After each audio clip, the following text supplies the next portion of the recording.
I think there's some areas of potential cooperation. I thought it was a very constructive, positive meeting.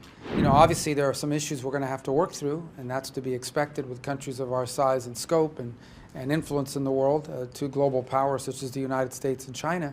But I thought it was a very constructive and positive meeting and gave us some things we can work on together. I think there's some areas of potential cooperation. I thought it was a very constructive, positive meeting and a lot of work to do.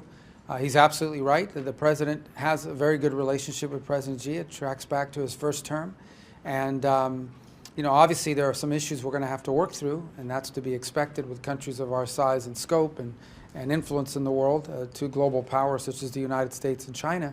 But I thought it was a very constructive and positive meeting and gave us some things we can work on together. Yeah, no, the odds are high. I think both sides want to see it happen. Obviously, we have to build the right atmosphere and the right deliverables so that a visit isn't just a visit, but it actually has some takeaways from it that are concrete. But there's a strong desire on both sides to do it. The president wants to do it.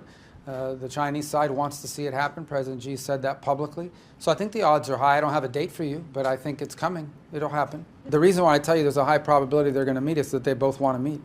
And I don't know President Xi, but I know President Trump, and you know, I can tell you that he's committed to having that meeting happen. So the reason why I think there's high odds of it happening is they both want it to happen. So I'm sure we'll work on a date and find a mutually acceptable date for both sides. And I'm pretty confident. We want it to be a good meeting, and we're going to work hard between now and whatever date that is to make sure that when that visit does happen, it's as productive as possible. But I would say that it was very positive a very positive interaction, and constructive is the most important part. At the end of the day, look, no matter what, the United States and China have to have relations. We have to have communication. We have to be able to interact with one another, and it's just impossible for the foreign ministers of our respective countries to not engage in conversation. So I'm glad we had that meeting today. There's a lot of work to be done. No one's saying it's easy, but we do have some opportunities on some things we might be able to work on to begin to build some momentum in our relationship. I thought it was a very good meeting. I really felt encouraged by it. But look, there's work to be done. I think the Chinese position on Taiwan has been expressed. I don't think it's a mystery to anyone in terms of where they stand on it.